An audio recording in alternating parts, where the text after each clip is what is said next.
This is Adam King from Aliens Don't Ring Doorbells, and you're listening to Madness to Creation. Go ahead, say it.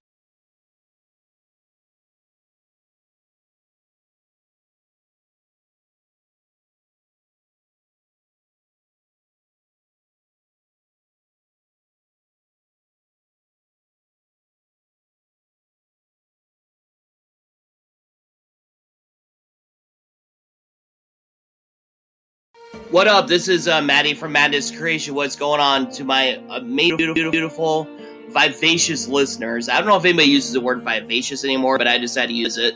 And I am excited to bring you an artist from Montreal, Canada, named Jon Cohen from the Jon Cohen Experience. And he, on December 11th, he released an album called Lorem Ipsum with Sugar Gator Records. It is distributed in North America through Fontana North and In Grooves. And the cool thing about this album is Jon Cohen went from a guy that was in the amazing Canadian band called The Deers and decided to go solo and has created his first electronic pop album. And he recorded it inside his iPhone.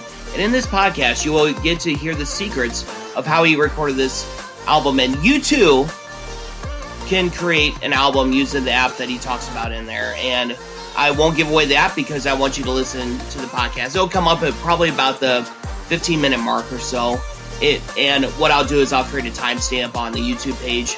That way you can just check out that part in case you are interested in that. And the album combines electronic music, pop music, and dance music.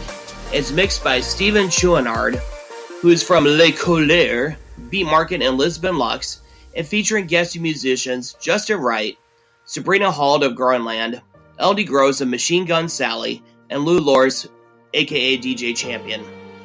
And Jon Cohen recorded this during the confinement and the quarantine from the COVID-19 pandemic, and he turned to his phone in order to create this music. And we get into such an amazing conversation about mental health, his music career, and his single entitled Rhode Island, which I will post on the Madness to Creation page if you want to check out the music video. And I am excited to have him on. And the message that I want to bring you for our mental health awareness, I always like to bring a little tip before you listen to the interview, is when times get tough, search for a creative outlet. Whether that means journaling, whether that means creating a sculpture or creating a painting, whether that means get back in the studio and making music, or whether you're like Jon Cohen Experimental and you create music off of your iPhone. Please take care of yourself. Please reach out if you need somebody to talk to. And believe me when I say this, you are worth it. No matter what you are going through, you are worth it. And if you feel like you're at the end of the rope, that is the lowest point you're at. You can only go up from here. And just to let you know, coming up very soon, we will have an interview with author Christopher Hilton.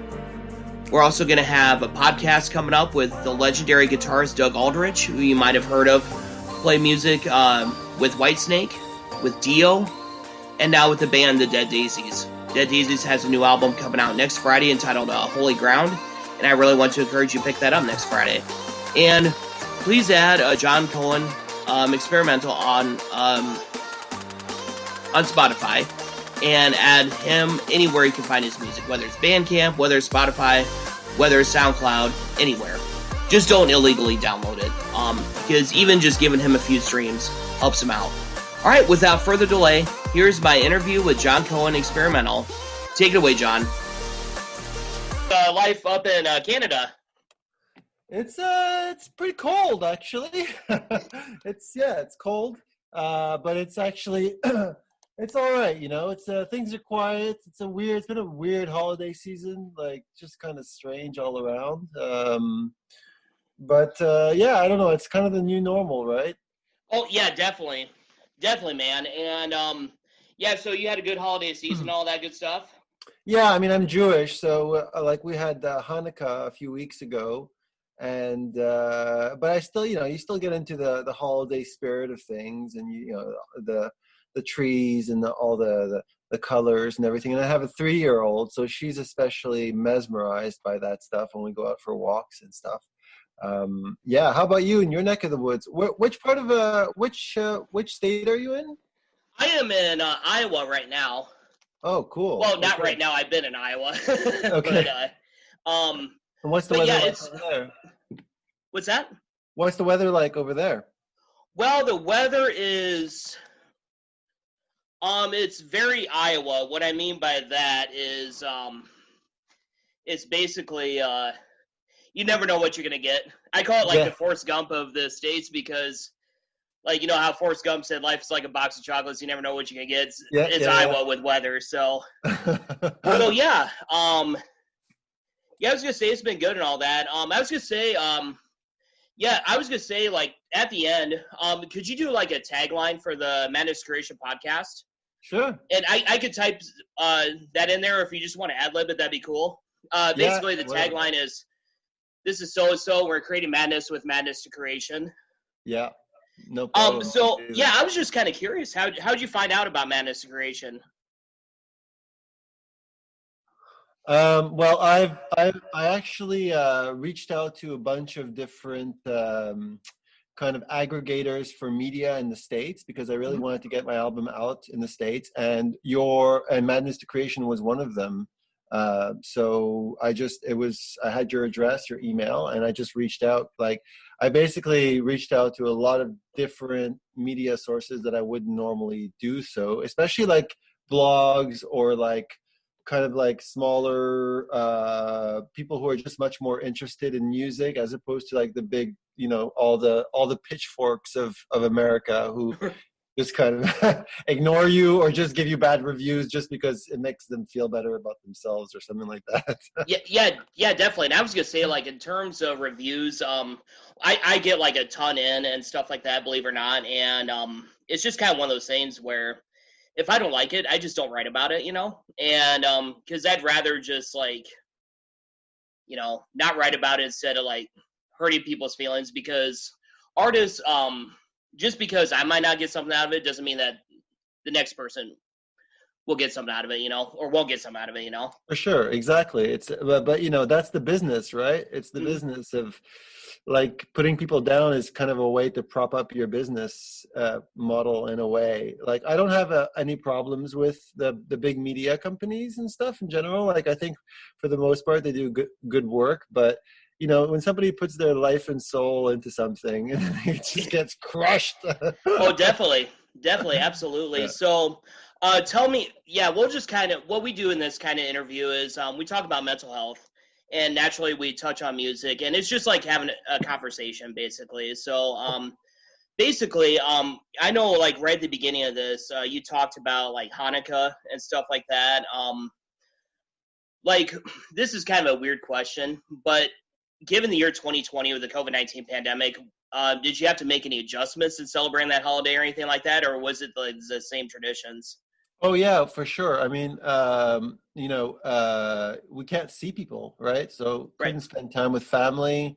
That's a huge one because I have a 3-year-old, like I mentioned, and she can't see her grandparents, and so we're doing everything on Zoom or just not doing anything at all apart from lighting candles. So yeah, it's been it's been like kind of, it feels like when you have a kid, like it feels like you're not giving them your best because of that, right? So it's just kind of like, here's the sort of like limited package kind of thing. So I think for me, if it was just down to me, I wouldn't care so much. But now that I have a daughter, like, I kind of want her to experience those things, and when she doesn't, it feels like a loss for everyone. So, and they grow up so fast. So in that sense, I would say, yeah, like it's been weird in that sense. And actually, I ended up releasing my album right on the second day of Hanukkah. So so that was really kind of also kind of a strange time, because like I was also releasing this album to nobody. I was doing a live stream. It was me and my friend who was helping me set it up. There was literally nobody there. So it felt very anticlimactic, if you will, like just kind of like all this work and then there's just nothing to really, it just goes off into outer space, really, into a vacuum. So that felt very different, very weird, not the usual thing, Yeah, definitely. So, how have you had to adjust in terms of promoting the album, given COVID-19? Because I don't know if they have like concerts up in Canada, but where I'm at in Iowa, if there is a show, it's very limited capacity. Like for example, Blue Oyster Cult is playing in Cedar Rapids, which is about 2 hours away from me tonight, but it's very limited capacity, seatings in pods and stuff like that. So, how have you had to adjust? So there was a period this summer where we had what you have now, where we had limited capacity. And I went to a few concerts around August. And yeah, it was a bit strange. It was like being seated on a chair, mask and everything. And then you had to like enter all your information before you got in. And it just felt, yeah, I wasn't getting the same thing out of the live experience as I normally would. And so we had that for a while, and then here in Canada we went back into a big lockdown in the last month, where it's almost like it was back in April. It's like there's no shows, there's no gatherings of more than whatever your bubble is. So doing a concert like even at limited capacity with social distancing was kind of out of the question. And also I kind of wanted to stay, although we had a room booked, I wanted to stay away from that because it's actually kind of depressing to play in those circumstances, even though it's like, it feels like you're kind of overcoming obstacles. I went to a couple of those concerts and I was just depressed, just like being in, I don't know, something, it's like, yay for the bands for overcoming, but also, yeah, I just didn't really want to go through that, very often. So I really focused on the streaming aspect, on what was different this time is I really upped my streaming game, got a nice space, good projection, tried to make it much more visual. Streaming is a bit of a pain in the ass. Like you really need to work on it for a while to get it up to a place. So, first thing I did is I got a higher bandwidth. I got the right tools, the right equipment, the right knowledge, and a lot of trial and error to get it to get my streaming game up to a place where I felt comfortable with it. And still, there were a lot of snags as well. So you're never really through it. I don't know if you've had experience with the streaming as well, but yeah. Yeah, I was gonna say, like I've heard that there's a couple of snags about it. So what was some of the biggest difficulties that you had in terms of the streaming? Like what was, for somebody that is not very educated on the topic, what would you say to them? Like, how would you go about upping their streaming game, so to speak? Well, the first thing I would say is get a higher bandwidth, get a higher upload speed. Like that will be like, it's kind of like a house. It's the foundation of a house, right? If you have a weak foundation, everything else is going to crumble on top of it. So if you get a really solid, fast upload stream, then you don't have to worry about like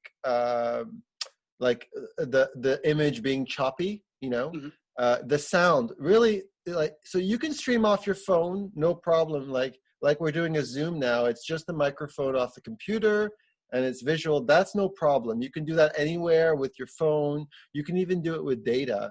But it's when you want to start getting good audio in, like, so when you want your audio from your computer, from your instruments, from your DAW to go into a stream, that's when it gets complicated. That's when you have to think about latency. That's when you have to think about like all the different kind of elements that go into the OBS, which is like the audio, the video, the video bit rate. You want it to have a clean look, lighting, all these kind of elements that like alone are minute, but together make up a whole workload. And that's what I've been struggling with at first, and now I feel like I'm finding my way through that. And still, there's so much to learn. Like for example, like I really want to get into simulcasting, which is like when you're streaming, but it's streaming on a lot of different platforms, and people can donate, or they can leave comments on one platform, and it ends up in all the platforms. So all these things that are going to help musicians in the future, because it is kind of like the next wave of how people disseminate music, right? Oh, absolutely. And that's why I use Spreaker. And shameless plug here, but Spreaker, basically you download the podcast there, and with a click of a button, it goes to YouTube, it goes to SoundCloud, and it goes to Spotify as well. So, cool. And so also it can go, what's that? What's it called? What's it called? It's Spreaker. It's like speaker, but put an R in there. Oh, okay, cool. Yep. I'll check it out.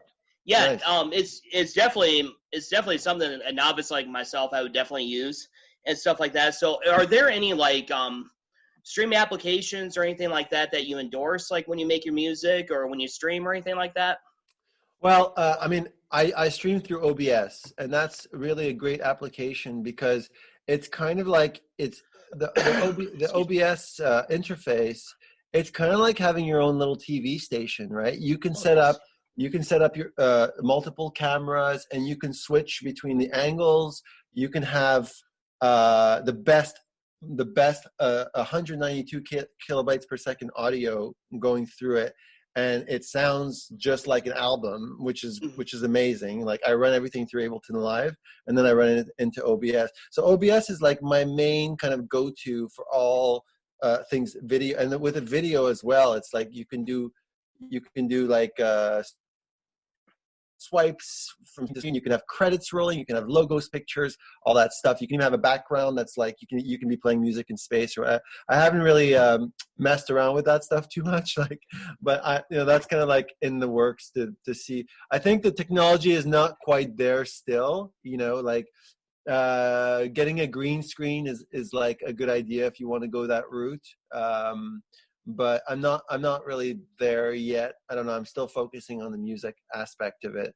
But yeah, speaking to people like you and hearing about Spreaker, for example, is like a really good thing. And like I definitely want to explore that world, even though you don't.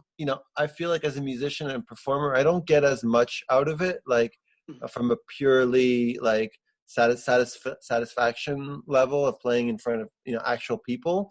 I still think it's actually an amazing tool for getting my music out there. On average, the views for my streams have been like astronomical compared to like actual physical people that would come to my shows. On a really good show for me, like in my town in Montreal or nearby, is like anywhere between 50 to 100 people. But Wow. at a typical stream, I get 400 or 500 views. Obviously it doesn't mean 400 or 500 people, but it's definitely more than 50 to 100 people. You know what I mean? Mm-hmm, So that's really good in terms of getting access to the music to people. Yeah, I almost feel like what you mentioned is going to be kind of wave of the future in terms of like where everybody has like their own little TV station and does editing and stuff like that. Like, because right now with podcasting, it's like people having their own radio show. And now people are, as you said, is going to set up their own TV station. So, so I take it that are you going to do any live stream performances with the album? If I pronounce this wrong, forgive me. Lorem Ipsum. Did I say that right? That's right. Yeah. Okay. Yeah, I was gonna say I think it's Latin, and I'm not very good. I'm not very well versed in Latin. So, are you gonna do any like live stream shows, or how are you gonna prepare for that if you are? Yeah, I will be doing live stream shows. I'll just touch on what you were saying about Lorem Ipsum being Latin. It is Latin, but it's the reason why I like it is it's because it's kind of like what I call throwaway Latin, because it's the text that you fill like blank text with, right? It's like when you go to a website that's like not been built yet, the text is Lorem Ipsum. So it's just filler, right? It's just so it looks like there's text. Yeah, so that's why I like it. It's kind of like trashy fast food Latin, and that really spoke to me for some reason. So and then So you don't have any song titles that's like Ixe on the ombre or anything like that? No, that's more like Pig Latin, and I like that too. But that's the only Latin I can actually speak. But no, I was really into like I'm a big science buff, and I just finished reading the biography of Sir Isaac Newton. And he wrote everything. He wrote everything in English and in Latin. And so, Jeez. yeah, it's like he did everything twice, and he always did it in Latin as well. And so a lot of the book was, was like quoting in Latin. And I really like the sound of Latin because it's almost like it's all these like individual parts and words that are like, they could be self-contained. And I find that my music is a lot like that. It's especially the way I recorded it. It's just like blocks that I kind of put together and made a song with. So yeah, that kind of spoke to me as well. So I was going to say, obviously, this is a departure from your previous experience with the Deers and stuff like that. Take yourself from when you were in the Deers to now. What's the biggest thing that you learned about yourself musically? Oh shit! Wow. I don't know. That's a tough question to answer. I don't think there's any one thing, that I actually like, because, like I learned so much from playing with a professional band. That was like a really helpful tool to have when I went on my own and started playing music for myself. I think like it was really great to work with somebody who was able to work with a lot of different people. So like kind of watching that was a good experience for me. It's like I've never really had a musical mentor except for like people that I played music with and looked up to.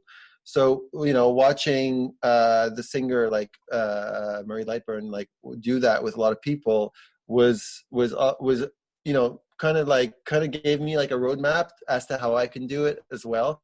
And ever since I started my band in 2008, I've had a lot of different members. I've worked with a lot of different people who make videos and studios and industry and all that stuff. So I've kind of like, it's been good to feel like you can also be in a position of, leadership if you understand what that means, right? If you understand that it's not an ego trip, but it's just like finding a way for people to work together and finding a way to communicate your vision or what you're trying to accomplish to other people so that they can not only understand it, but feel implicated and feel like they have a stake in it as well. So it, like drawing people into that. So that's been a learning curve for sure. And I've hit a few bumps in the road during that. I've lost a few band members along the way. But I think, but it's a hard question to answer because you learn so much by doing things that you're passionate about, right? You learn every day by doing things. So, I think the big takeaway is that like, whatever I want to accomplish, I know baseline that it's accomplishable. It's just about how I apply myself to doing that. So yeah, it's more about like having the confidence to do the things you want to do and to know that it's achievable and nothing is like too insurmountable. Yeah, I was gonna say, based upon what you just said, would you say the album Lorem Ipsum, would you say that is like the biggest lesson that people can take away from it? Or what do you want people to get out of when they listen to your album?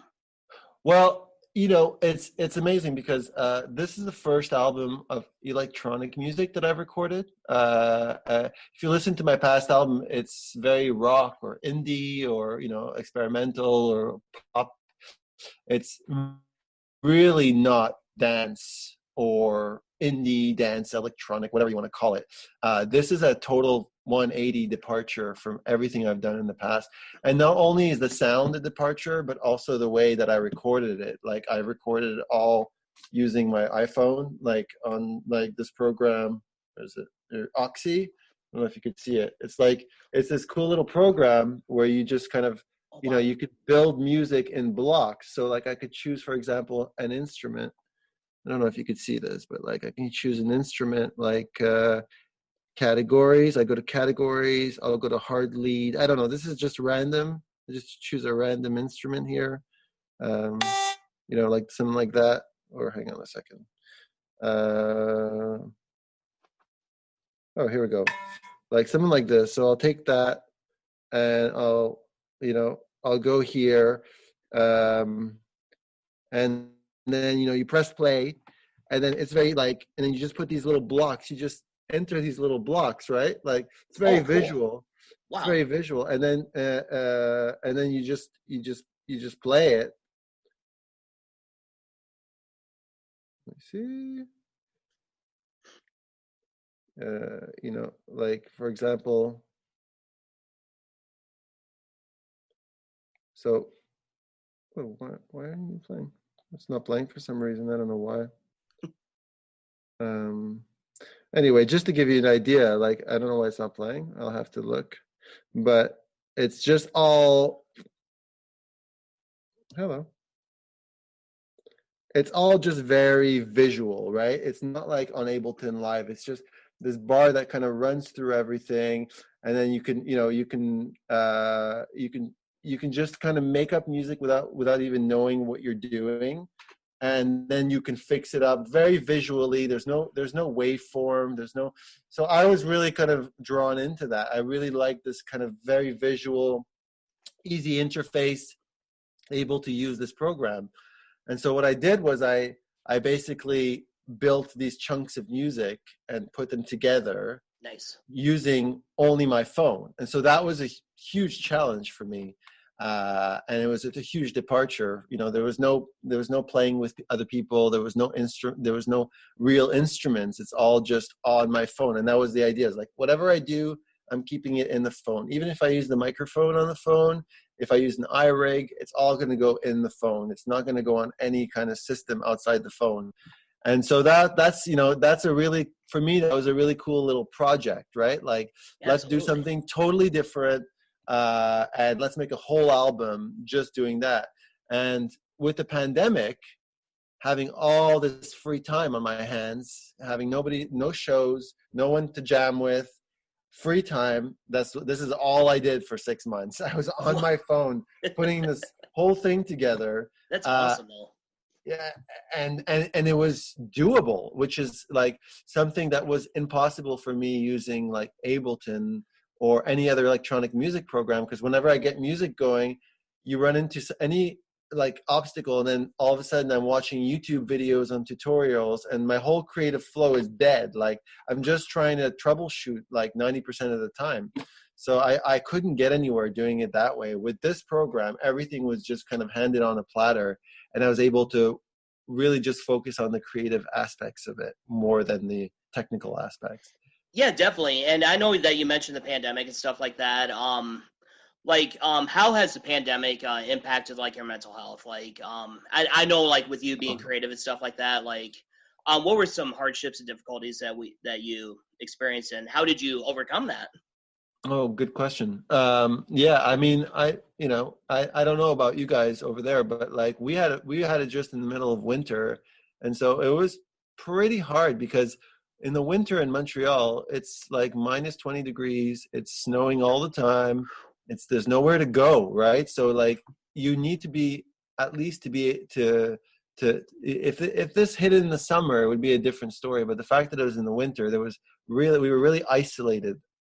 There's nowhere to go. And so for me, that was the hardest thing, was just feeling totally trapped,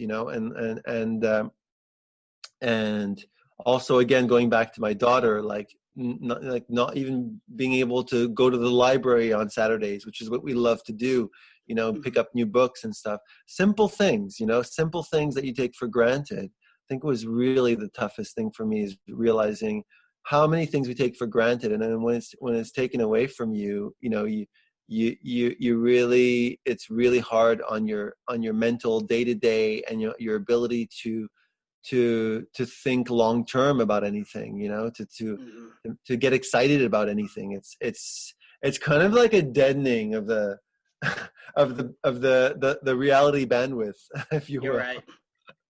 Yeah. How about you? What were some of your challenges? Well, my biggest challenge was I didn't realize how much I relied on routine and structure in my life. Mm-hmm. I'm a full-time teacher by day, and I do this as well. And so I live a very busy life. And it was teaching me to slow down, believe it or not, because I'm one of those people, I'm working from sun up to sundown, and that was my biggest challenge, just getting through that, and I just realized, what, things are going to be okay. This too shall pass, as my mom always says to me, and it's a good mantra. Yeah, definitely. It definitely is, it's just 4 words, but this too shall pass. It's, it rings in my head, Mm-hmm. and yeah, I was gonna say like you really mentioned reading with your daughter and stuff like that. What are some of your like favorite books that you like to read or you like to read with her? Oh, well, she's 3, so she has the attention span of a gnat. She'll Yeah. sometimes we'll start a book and we won't even get past page 2, and she'll want to read something else. So, we have we what I'm not sure she has a favorite book because she kind of fluctuates between, like, she has times where she really likes certain books over others.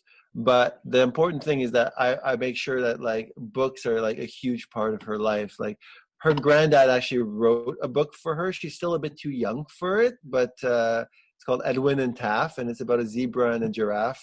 And so, like, she's still too young to read it, but like,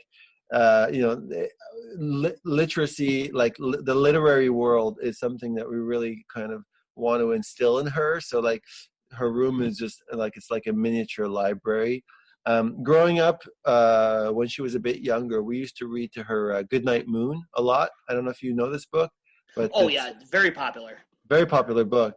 But it's such a deep book, actually. Like, as an adult reading that book, it's like, I went on Reddit, and there's whole subreddits dedicated to just that book, and like, Oh, why that's things are. funny. It's so funny, like, why things are the way they are in Goodnight Moon. Why does this rabbit have a ginormous room, like, with a fireplace in the middle of it? Why do they have a phone? Like, why the bowl of mush? Like, all these little things like that. There's just so, like, people asking all these funny questions.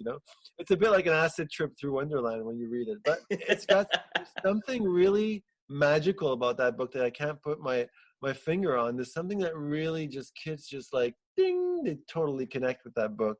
So that's been like a staple in our place, was that. And then The Fox and the Star is also one that, and these books are great for, like, inspiring songs. Like, they really have this great, like, quality of simplicity, and like, and they draw you in at the same time. So, like, a lot of these books, I'm reading them, I'm like, shit, I should write a song about this book. This is a great story. Like, it's so simple. It's like this fox who wakes up one day, this fox who, like, has this connection with this star, and the star is his only friend, and the star guides him, and the star lights the way for him. And then he wakes up one day and the star is gone, and he has no fucking clue what's happened to the star, and he gets really depressed, and he starts going around looking for this star.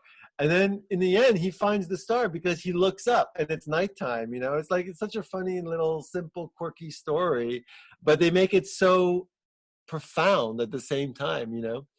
So stuff like that is really great, like, really inspiring for her and for the parents too.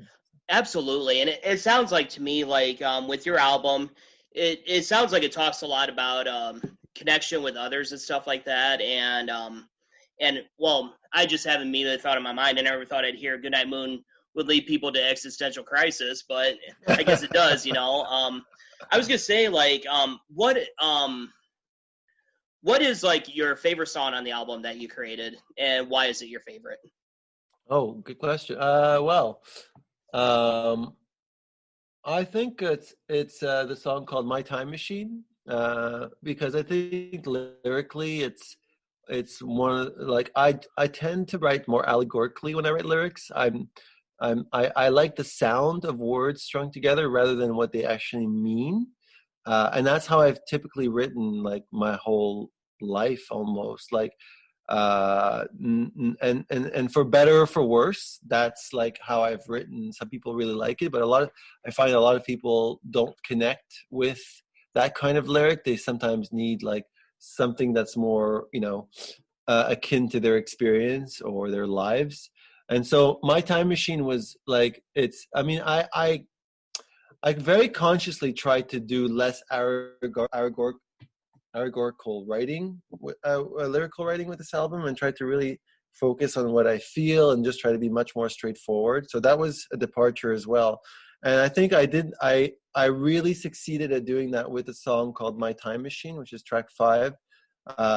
And it's a pretty straightforward, like, it's really about, like, what would you say to your younger self if you could go back, right? And if you could have a conversation with your 17-year-old self, if you can get into a time machine, go back to and speak to your 17-year-old self, what would you tell them? And how would you kind of move them, you know? And so that's kind of the basis behind it. You know, a lot of it has to do with, you know, how we have this constant nagging voice of this sense of regret of the things we could have done better, or if we could go back and you know, how stupid we were back in the day, or the mistakes that we've made, or what we've learned along the way, like those things that, you know, everybody feels and has. Like, it's not just you or me, it's like everybody goes through this, and everybody has, that's a very universal topic, right? Like and so the song is very much about that. It's like, you know, what would I have said personally to my 17-year-old self? And in the song, basically I say, like, don't waste your fucking time. Like, you know, time is the only thing that you have, and use it and be the best at something that you can be, as opposed to just floundering, which is what I did a lot in my life.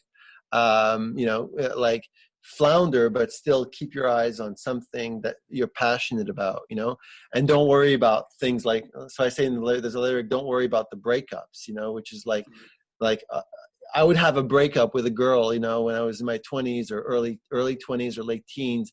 And I would be like emotionally stunted and unable to do anything for a year, you know, like just like harping on the relationship and things like that. So like, instead of just, you know, taking that energy and like putting it towards something positive or like something that moves you forward, I would get stuck in a slump, you know? Mm-hmm. So things like that, like that I would, you know, things like that, when you look back and think like, you know, all that time was so precious, and that energy was so precious, I could have put it to such better use, you know? So that's one of the songs that's most meaningful to me on the album.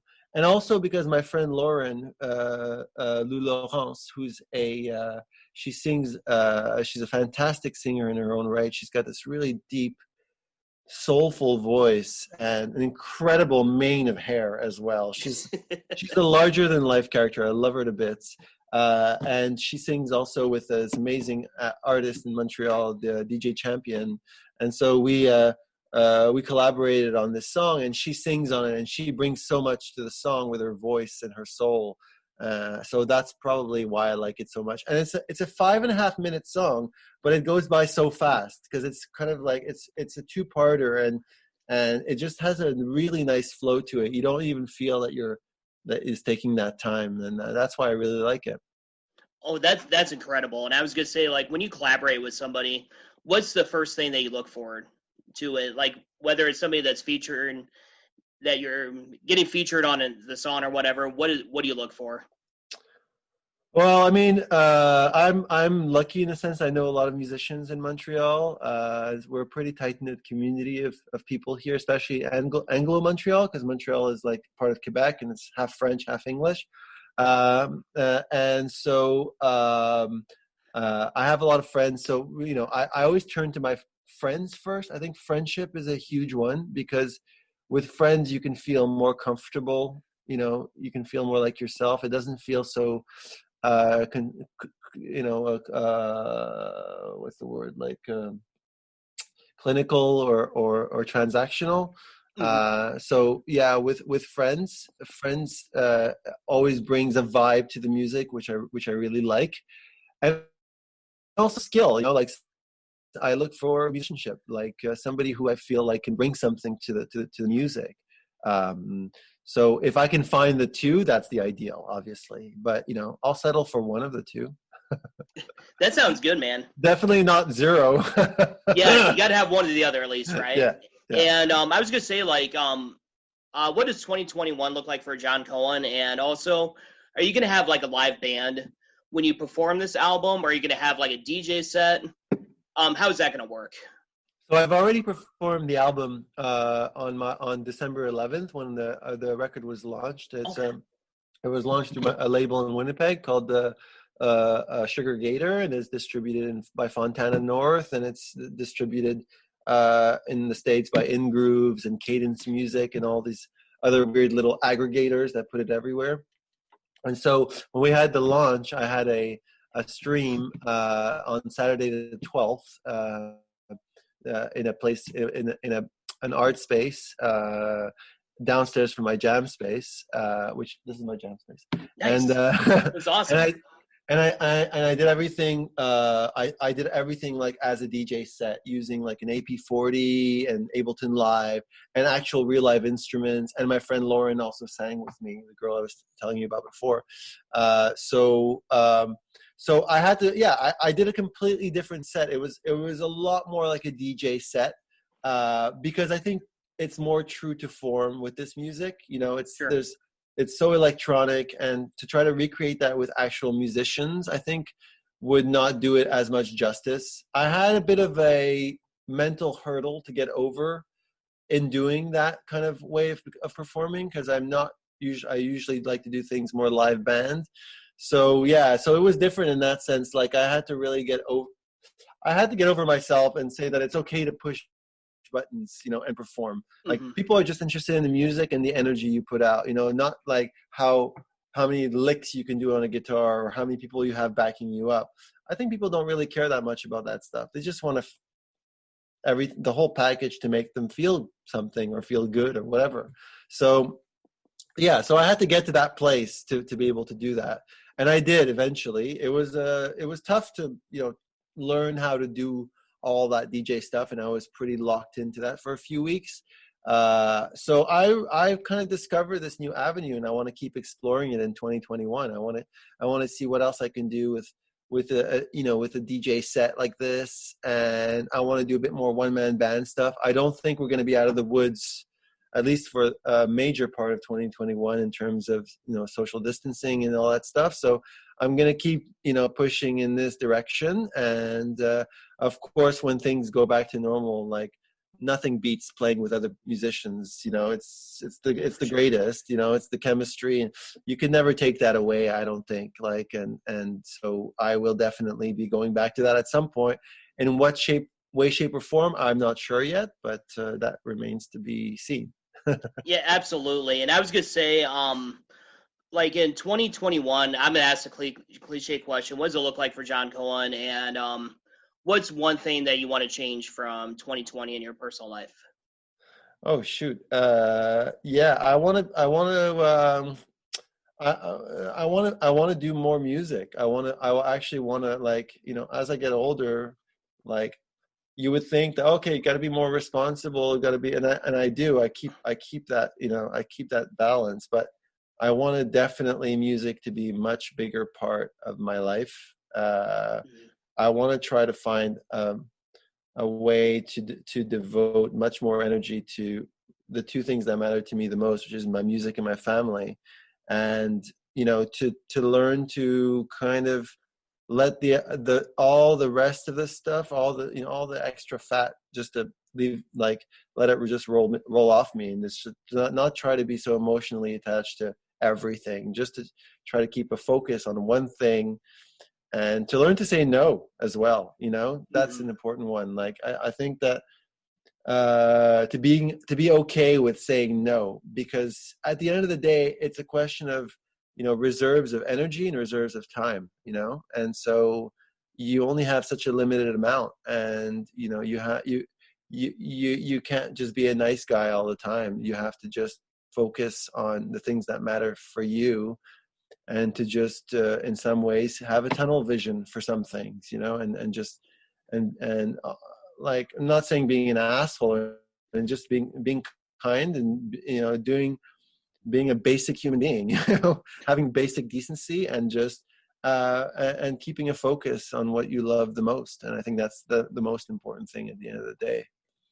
I would definitely agree with you, and it's all about being kind and just taking care of yourself and stuff like that. And what else would you like to add in regards to your music, or anything that we haven't covered? I know we covered a lot, but yeah. Well, I just want to say first of all, thanks so much for having me on, and for you know, being excited about it, and for this conversation. I really enjoyed it, and I really enjoyed your attentive nature. thank you.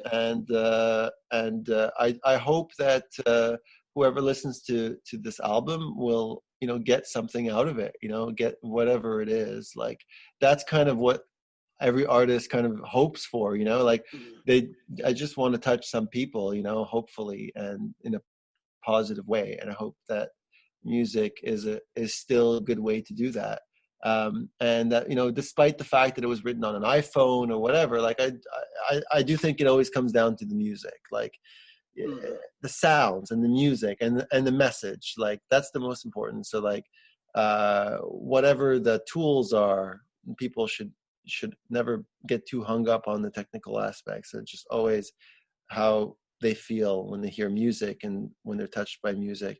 And also I want to say to everybody, you know, to hang in there. Like we're going to get through this, and we're going to come out stronger than ever. And that, you know, especially you were saying that this is about, you know, there's also mental health issues. You know, so many people are suffering from mental health issues now, and everything's kind of been amplified and intensified. And to know that, you know, that despite everything that's happened, like we've shown that we can care for each other, and we've shown that we can have compassion for each other, and that that we can get through anything, you know. So I just want people to keep that in mind and moving forward. Absolutely, and I just want to echo your sentiments and stuff like that.